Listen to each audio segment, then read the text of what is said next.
Voilà, donc c'est toujours bien de louer le Seigneur, c'est vraiment merveilleux. La parole de ce Dieu, il mérite la louange, il mérite qu'on loue tout le temps parce qu'il nous a créés, il prévoit aussi à notre besoin. Parce que, vous savez, tout, si on regarde dans l'amour de Dieu, vraiment, des fois, on peut louer, on peut le lui dire merci tout le temps, tous les jours, on n'arrivera jamais. Pourquoi? Parce qu'il nous a fait grâce. Pourquoi? Parce qu'il veille sur nous. Pourquoi? Parce que c'est lui qui prévoit notre besoin. Parce que Dieu, dans sa parole, il avait bien dit, regardez les oiseaux du ciel, c'est Dieu qui les nourrit. C'est vrai, nous on travaille, on se lève de bon matin, on travaille 8 heures de temps, 8 heures de travail, parfois c'est pénible selon le travail des uns et des autres, mais à la base, c'est Dieu qui nous donne cette force, c'est Dieu qui donne cette sagesse pour vivre, si vous voulez bien. Mais des fois, nous, l'être humain, des fois, on est à côté de la plaque. C'est ça ce qu'on a vu discuter tout à l'heure.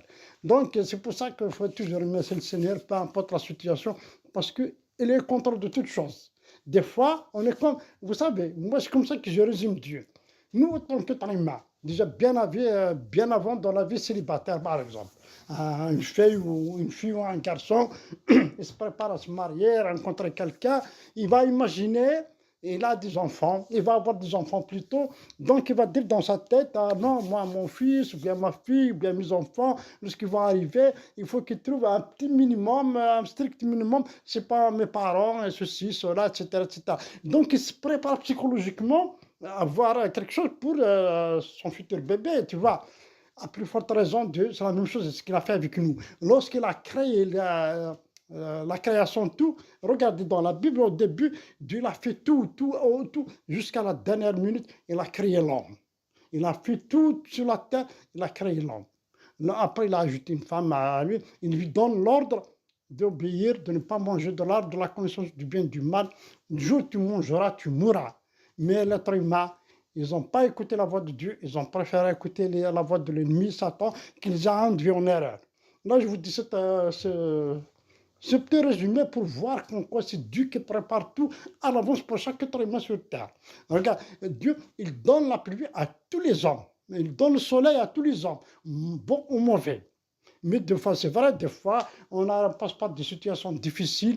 On voit Dieu, ouais, pourquoi moi, pourquoi ceci. Moi aussi, je pense comme ça. Des fois, je dis, ouais, il n'y a que moi qui m'arrive des bricoles, il n'y a que ça. Mais toujours, à la dernière minute, Dieu intervient d'une manière miraculeuse. Il va envoyer quelqu'un qui va apparaître de nulle part, qui va régler le problème. Alléluia. C'est des centaines de fois. Ça m'est arrivé. C'est des centaines de fois aussi. Même des petits bobos qu'on a, vous savez, la santé, personne n'est à l'abri. Parce que Dieu, ce qu'on mange, tu vois, les conserves, machin et tout, c'est même les fruits et légumes qui viennent du jardin, ils ont été arrêtés avec les pesticides. Comment voulez-vous que nous n'aurons pas, avec quelques années après, nous n'aurons pas un petit boubou comme ça, un petit conserve, je ne sais pas quoi. Mais Dieu le protège, Dieu intervient, des gens qui ont été guéris miraculeusement. Alléluia, c'est pas un bon. Il n'y a pas que nous, toute la terre, tous les humains, les Américains, les Chinois, les Japonais, les Australiens, tout le monde, tout le monde, tout le monde. Dieu, il est contre.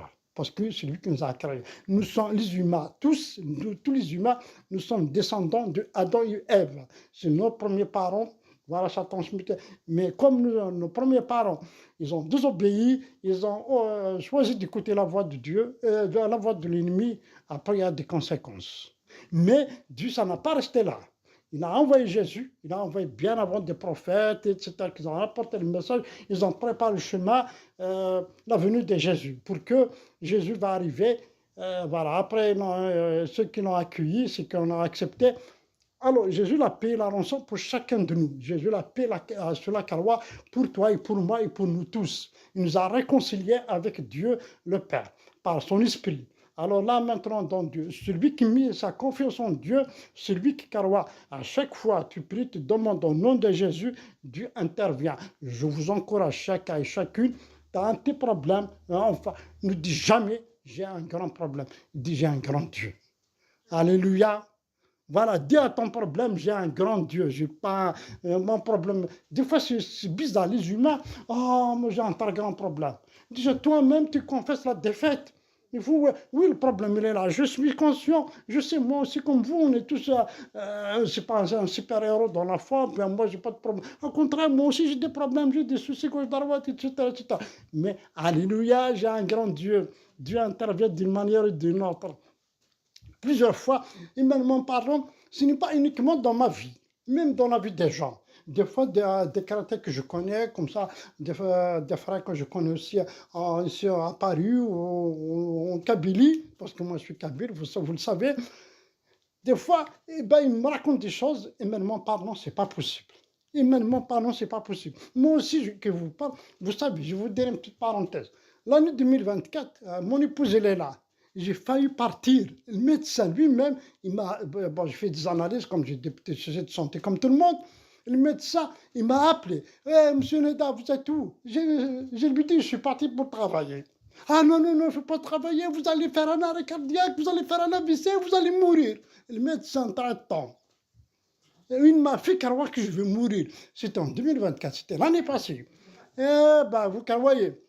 Alors, qu'est-ce que j'ai fait? Je suis retourné au travail, retourné à la maison. J'ai appelé mes collègues, je dis, je ne peux pas venir travailler. C'est vrai, j'attends de minute à une autre. Ah, 7 minutes, je vais mourir. Mais j'attends. Sincèrement, j'ai cru, j'attends, je vais voir la mort, comment je vais mourir. Mais dans mon cœur, j'ai cette paix, parce qu'il y a cette voix audible dans mon cœur qui me dit, t'inquiète pas, je suis contrôle de toutes choses. Il ne faut pas écouter. Après, bon, j'ai appelé ma femme, je dis, voilà, il y a ceci, cela. Enfin, j'ai dit au docteur, bon, laisse tomber. Après, il m'a dit, passez-moi votre femme. Moi, bon, j'ai passé ma femme, j'ai demandé qu'il appelle. Il a appelé. Alors, il a dit, même le médecin traiteur a dit, ah, madame, votre mari va décéder, voilà, vous voulez, il faut l'arrêter, il ne faut pas y aller qu'il travaille. Vous voyez? Alors, pour que je vous dise, je suis retourné à la maison, je me fais évacuer. Moi-même qui ai appelé l'ambulance. L'ambulance, ils sont venus me chercher, m'ont amené à l'hôpital, où ils ont vu, parce que vous voyez dans la vie, c'est vrai, la tension, ça monte, parce qu'il y avait la vie professionnelle, parce qu'il y avait la vie de famille, parce qu'il y a la vie c'est toujours comme ça. Donc, après, c'est vrai, ils ont trouvé un petit quelque chose, mais Dieu les contrôle. Mais si on a pris en considération l'avis des médecins, bah, ça y est, je suis tombé dans la désolation, je suis mort, mais j'ai mis ma foi en Dieu. J'ai demandé à Dieu, j'ai prié, je demande aux frères et sœurs que je connais, qu'ils ont prié pour moi. Voilà, c'est ça qui est le plus important, c'est ce que je vous ai dit. Même, je reviens un petit peu, même lorsque, par exemple, Dieu, lorsqu'il a dit à Moïse, de désigner des gens pour y aller à la terre promise, de voir la terre promise, comment elle était faite, voir tout ce qu'il y a. Tout ce qu'il y a. C'est vrai, à cette époque, bon, des siècles en arrière, bien sûr, il y avait des géants qui géraient ce pays où coule le lait et le miel. Alors, il y avait 12 espions qui sont partis pour espionner le pays. Alors, les deux personnes, Caleb et Josué, ils ont vu, c'est un bon pays, etc. Mais les autres, ils disent, ah non, c'est pas pour nous. Ah, on peut pas, c'est pas possible. Ah, vous savez, il y a des géants. Ah, les géants, à leurs yeux, nous sommes comme des petits fourmis. Ils vont nous bouffer. Qu'est-ce qu'ils ont dit, Caleb et Josué?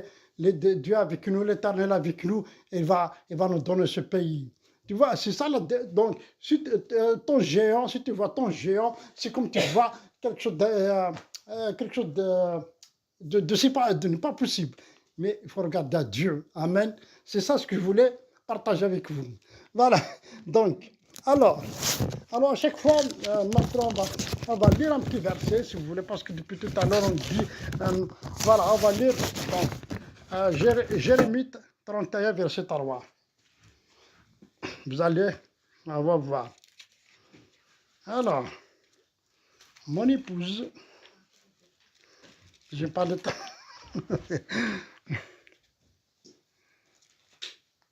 Voilà, tu peux lire, voilà, c'est Dieu qui dit, je t'aime d'un amour éternel. Il dit, lorsqu'un homme répudie sa femme, qu'elle le quitte et devient la femme d'un autre, cet homme retourne-t-il encore, c'est pas ça? Ah, c'est pas ça. Jérémie 31, verset 3. Ah, ma chère. 31, ah d'accord. 31. Ma chère épouse. 31, verset 3. Devant l'Éternel se montre à moi, je t'aime d'un amour éternel, c'est pourquoi je te conserve ma bonté. Voilà, t'as vu? Dieu, il s'est dit pourquoi, c'est pourquoi je te conserve ma bienveillance. Moi, c'est écrit dans ma Bible, ma bienveillance. Alors, Dieu nous préserve sa bienveillance depuis des années, bien, depuis que nous sommes nés. Dieu nous préserve sa bienveillance. J'aimerais bien qu'on va lire aussi dans Romains 5, verset 8. Romains 5, verset 8. Dieu prouve son amour envers nous. Voilà, ça commence comme ça.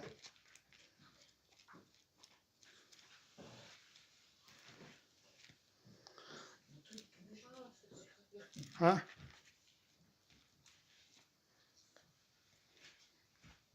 C'est bon?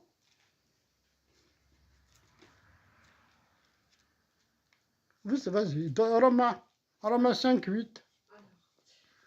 Mais Dieu prouve son amour envers nous en ce que lorsque nous étions encore des pécheurs, Christ est mort pour nous. Amen. Christ est mort pour nous. Comme Dieu nous a prévu son amour pour nous. Pourquoi? Normalement, c'est nous qui devons mourir, mais il y a Christ qui est mort pour nous. Il nous a justifiés vis-à-vis de Dieu. Parce que la condamnation qui devait tomber sur nous, la sanction qui devait tomber sur nous, mais c'est le Seigneur qui l'a payé.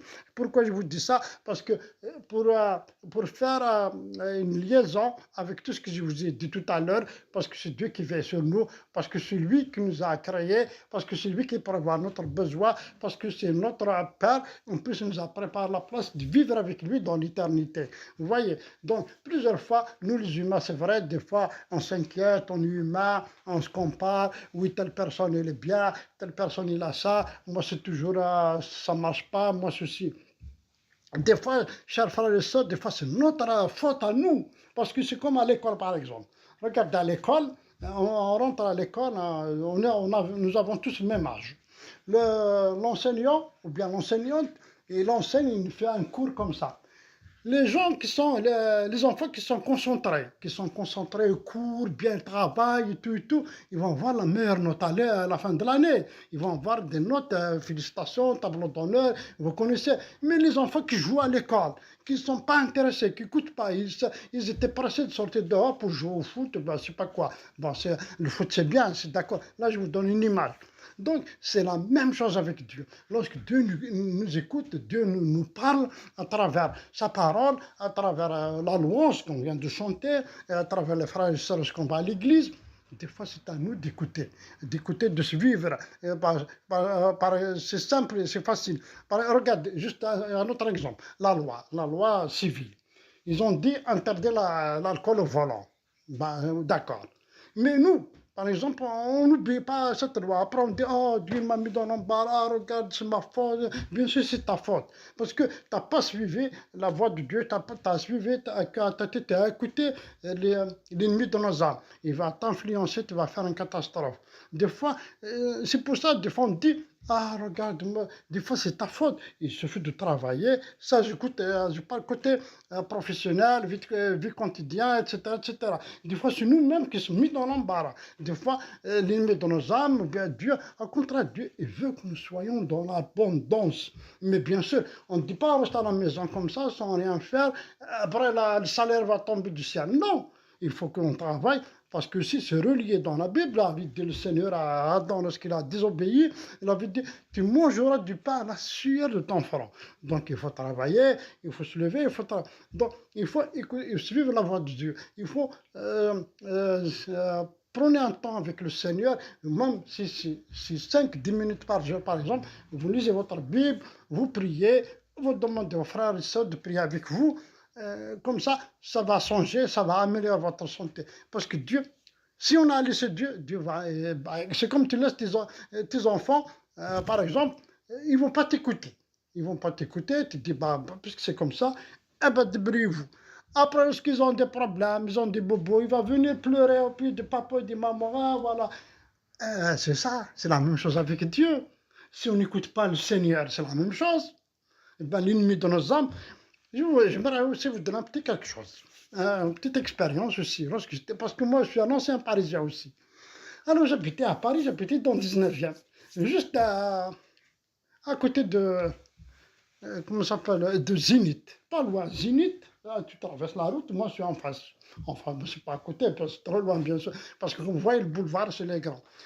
Donc, moi, j'habitais là-bas à l'époque. Bon, 2004, 2003 et tout ça, jusqu'à 2009. Ouais, 2009, 2010. Mais ce que je voulais vous dire, j'avais une porte d'entrée, c'est comme une porte qui était là. C'est la même chose. J'avais des clés, tu fermes. Mais si tu donnes un coup de poing, ça va se casser, la porte qui peut rentrer. Eh bien, croyez-moi, ça m'arrive 2 ou 3 fois que j'ai oublié la porte de ne pas fermer. Alors, au lendemain, ah oui, j'ai oublié la porte, oh là là. À l'instant même, l'idée, Dieu, il me dit, c'est moi qui te protège. C'est moi qui veille sur toi, c'est moi qui te protège. C'est pas la porte, tu fermes, oui, c'est vrai, il faut fermer, ouais, c'est comme ça, parce que on est ouvert pour cette base. Mais Dieu veille sur chacun de nous. Même la nuit, on dort, on ferme la porte blindée et tout, on dort, on ronfle, etc., les gens ronflent, etc., etc. Dieu, il est au contrôle, il veille sur nous, il nous protège. Voilà, c'est ça que je voulais vraiment mettre dans votre pensée, dans votre esprit. Il faut croire absolument que Dieu il est en contrôle, c'est Dieu qui nous bénit, c'est Dieu qui nous... Au lendemain matin, il nous réveille, il nous donne encore une journée nouvelle. C'est à nous de prendre le contrôle sur toute chose, de laisser Dieu diriger, de donner aussi la décision entre les mains de Dieu et d'écouter sa voix. Bien sûr, comme je vous ai dit tout à l'heure, voilà. Parce que tu sais, quelque chose qui ne t'appartient pas. Et il faut pas que tu touches. Il faut que tu sois satisfait de ce que tu as. C'est vrai, les gens, ce que nous avons dit tout à l'heure, il y a les guerres dans le monde. Etc. Pourquoi? Parce qu'il n'y a pas l'amour dans le cœur de l'être humain. Les gens sont déjà insatisfaits. Ils veulent toujours avoir la part de l'autre. Alors que Dieu dit, ne convoiterons point la femme de ton prochain, l'âne de ton prochain, ton voisin, ne touche à rien qui ne t'appartient pas. C'est écrit noir sur le blanc. Mais les humains, parce que pourquoi il y a le péché? On revient toujours au péché. Vous voyez, c'est un cercle. Voilà. Donc, voilà, je vais continuer parce qu'il est quelle heure déjà? Oh là là, déjà, je ne sais pas. Parce que depuis tout à l'heure, attends, ouais. Parce qu'après, on va prier. Hein. Donc, voilà. Alors, on continue. Hein, on continue. On va lire un petit peu aussi on va lire un verset aussi, parce que vous savez, c'est un verset très connu, voilà, que je voulais partager avec vous, c'est l'évangile de Jean, chapitre 14, verset 6. Jésus disait, je suis le chemin, la vie et la vérité. C'est lui par exemple. Parce que des fois, on cherche le chemin pour pour nos soucis, pour le chemin, la solution pour nos problèmes, la vérité, parce qu'il faut justement je vais vous dire quelque chose. Moi, j'ai vécu des choses avec des merveilles. Même mon GPS, ma femme, elle est là, elle peut témoigner. J'ai mis le GPS. Je vais dans une ville que je ne connais pas. C'est bizarre. Alors, le GPS, comme ça, vous voyez, on retrouve au barbus devant, comme ça, voilà, je conduis, je m'écoute. À l'instant même, Dieu me dit, tu vois, mon crâne, tu l'écoutes, tu le suis. Plusieurs fois, le GPS, il m'a dit, on est là. Il me dit, vous savez, j'ai la voix du GPS. À la prochaine, tourne à droite. À la prochaine, tourne à gauche. On rentre pour la deuxième sortie. Moi, j'ai passé une tourne à droite, que c'est sens interdit. Ah, heureusement, j'ai vu le jeu. Heureusement. Après, j'étais obligé de faire, comme j'ai arrêté, je manœuvrais, je demandais aux gens de m'excuser. Je fais, eh ben, c'est là qu'il me dit, voilà, t'as vu comment t'écoutes? T'écoutes, tu obéis le plus normalement du monde. Tu écoutes, il te tourne à droite, tu tournes, il te tourne à gauche, tu tournes. Moi, chaque jour que je te parle, tu ne m'écoutes jamais. Et c'est la même chose. Voilà, c'est le chemin, c'est la vérité, c'est Jésus. Le chemin, la vérité, on cherche des fois, c'est quoi la solution, c'est quoi le chemin, c'est quoi. Mais c'est ça, chers frères et sœurs. On cherche où il est, c'est quoi la vérité. Mais c'est la vérité, c'est la parole de Dieu. C'est ça, il est infallible. À chaque fois, vous demandez de Dieu. Il y a le Saint-Esprit qui nous dirige, qui nous montre, qui nous éclaire aussi. Des fois, il y a des choses qu'on n'a pas compris, mais par la voix audible, Dieu nous explique, nous montre, même il met des gens sur notre route pour nous parler, pour nous expliquer, pour nous aider à comprendre des choses. Voilà. Alors, Dieu a franchi l'abîme qui nous sépare de lui. On a envoyé son fils Jésus pour mourir sur la croix à notre place, que je vous dis tout à l'heure. Il a payé pour nos péchés. Ouais. Donc, regardez, le péché que nous devons payer nous-mêmes. Mais Jésus, il a payé pour toi et pour moi. Parce que c'est Dieu qui a envoyé ce cadeau. Vous voyez là, ça tombe bien. Là, c'est la fin de l'année. Dans quelques jours, nous aurons Noël. Voilà, on va fêter Noël. Noël, ça veut dire la naissance de Jésus, 25 décembre. Bien, tout le monde, presque tout le monde sait que Jésus n'est pas né le 25 décembre. Ah, peut-être une autre fois, on va parler de ça. Jésus, probablement, selon les Saintes Écritures, il est né entre avril et mai, quelque chose comme ça. Mais nous, les chrétiens protestants évangélistes, on a récupéré cette fête, le 25 décembre, parce qu'à la base, c'était une fête païenne. Donc, on a récupéré, on fait la fête pour le Seigneur. Mais nous, les chrétiens évangélistes, chaque jour, c'est la fête. Alléluia, le Seigneur, il est né. Chaque jour, ils sont joyeux dans la fête. Donc, pourquoi je vous dis ça? Alors, Dieu nous a fait un cadeau en Jésus-Christ, il était crucifié à la croix pour notre pardon, pour notre péché. C'est pour nous la réconcilier avec lui. Parce que comme nous étions très loin avec lui à l'époque, parce que nos parents, les premiers parents qui ont désobéi, Dieu, il nous a réconciliés avec lui. Alors, ce que je voulais partager avec vous, c'est donc, regardez, nous recevons Jésus-Christ par la foi, car c'est par la grâce que vous êtes sauvés, par le moyen de la foi. Et cela ne vient pas de vous, c'est un don de Dieu. C'est le don, c'est pas parce que nous sommes sauvés, parce qu'on est gagnant, parce qu'on mérite, parce qu'on a travaillé, parce que... Non, c'est Dieu qui dit, oh, tiens. Voilà, le péché, c'est comme, tu vas par exemple acheter une baguette, tu vas à la boulangerie, tu achètes une baguette, tu vas y aller comme ça, il va venir quelqu'un, il va te dire, non, laisse-moi, je vais régler. Et c'est la même chose. Tu as une facture que tu n'as pas payé, l'électricité, c'est pas quoi, il y a quelqu'un qui va venir, attends, je vais régler. Mais c'est bien plus que ça. La dette qu'on a héritée de Adam et Ève, eh ben, personne ne peut payer. Ni toi, ni moi, ni personne, ni avec nos propres moyens, ni avec notre intelligence, ni on fait du bien à tout le monde, on distribue notre salaire à tout le monde, on donne, on distribue aux pauvres, etc., etc. Ça n'arrêtera jamais.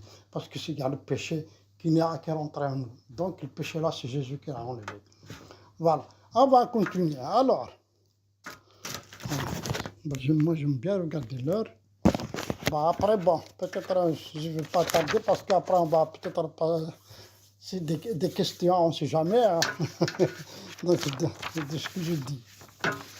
Alors c'est ça, la Bible promet la vie éternelle à tous ceux qui reçoivent Jésus, Seigneur et Sauveur. Tu vois, ce témoignage nous donne la vie éternelle et cette vie est en son Fils. Celui qui a le Fils a la vie. Celui qui n'a pas le Fils de Dieu n'a pas la vie. Cela, je vous l'ai écrit afin que vous sachiez que vous avez la vie éternelle, vous qui croyez au nom du Fils de Dieu. Alors ça, c'est dans l'évangile de... Non, c'est dans l'épître de Jean.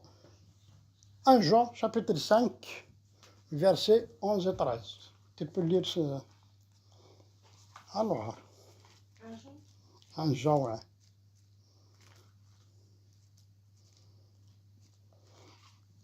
1 Jean. 5. 5, 11. Verset 11. 1 Jean 5. Et voici ce témoignage, c'est que Dieu nous a donné la vie éternelle et que cette vie est dans son Fils. Amen. Voilà, tu as vu, cette vie est dans son Fils. Donc, c'est comme ça un témoignage qu'il dit la vie en Dieu et en Jésus-Christ.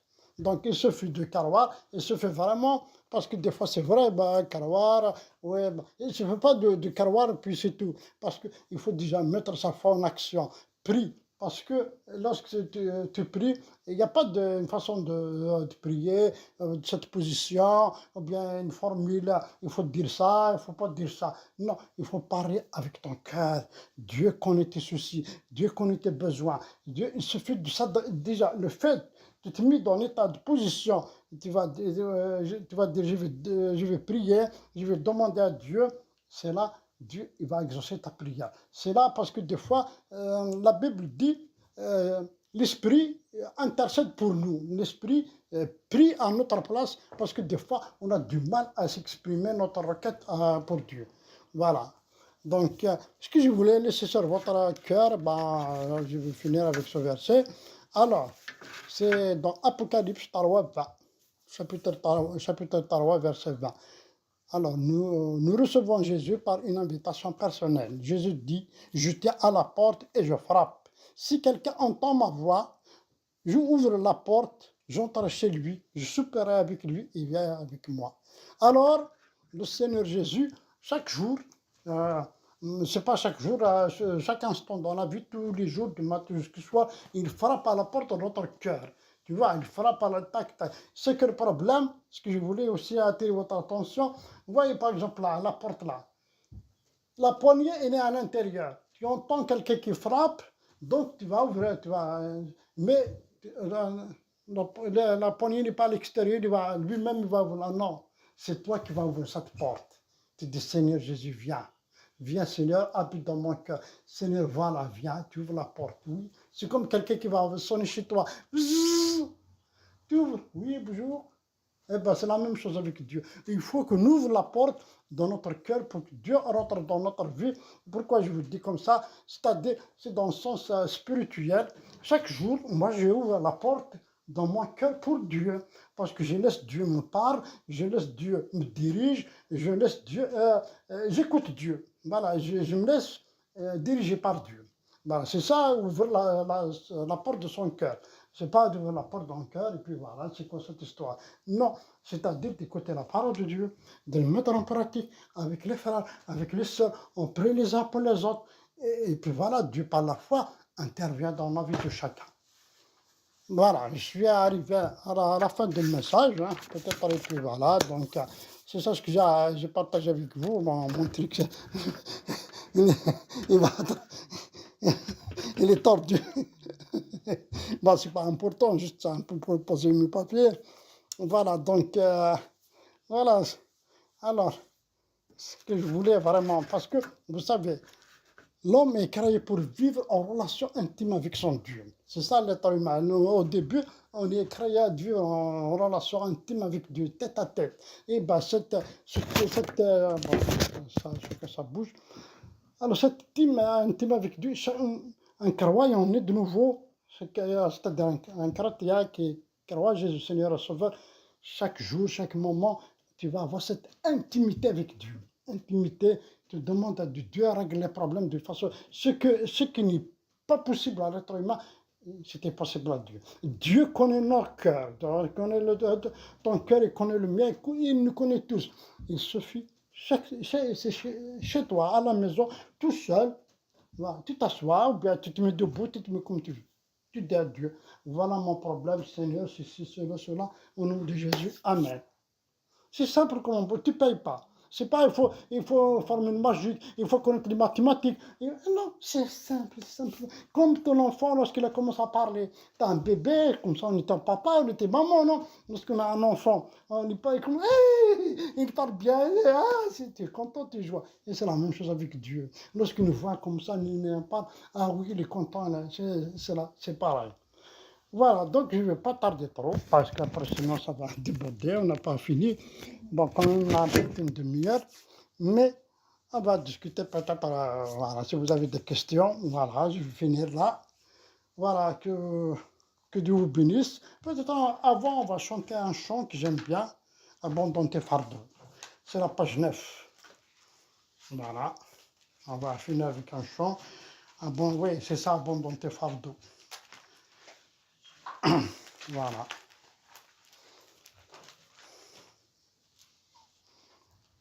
Voilà, Jésus est au milieu de nous.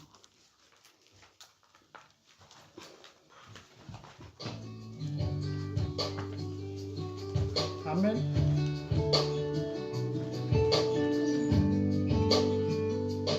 Si le monde te reprend et ton or et ton argent, si la pauvreté vient assombrir ton cœur,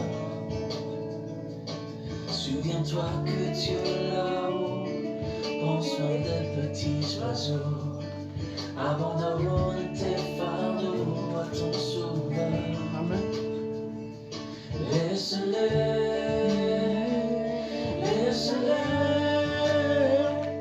Laisse tes fardeaux aux pieds de ton sauveur. Si tu crois sans défaillir, il saura te secourir.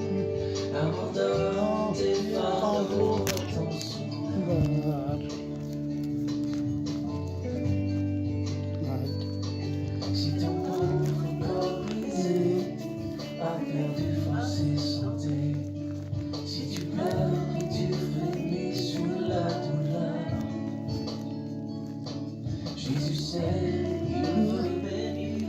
Jésus sauve, il veut guérir. Abandonne tes fardeaux à ton sauveur. Amen.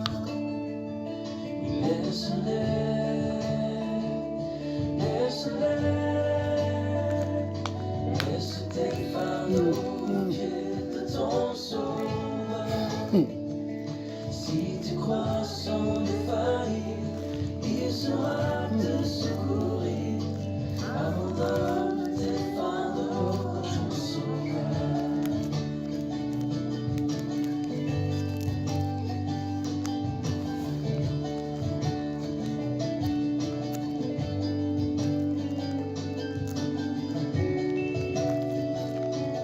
Amen.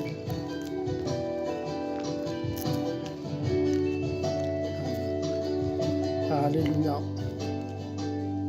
Sous les coups de l'ennemi, ton courage a-t-il faibli? Et ta foi sombrée peut-être sous la peur. Souviens-toi que Dieu ton Père aime exaucer les prières.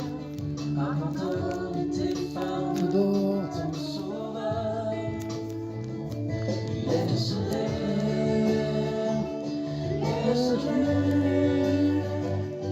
Laisse tes fardeaux aux pieds de ton sauveur. Si tu crois sans défaillir, il saura te secourir. Abandonne tes fardeaux à ton sauveur.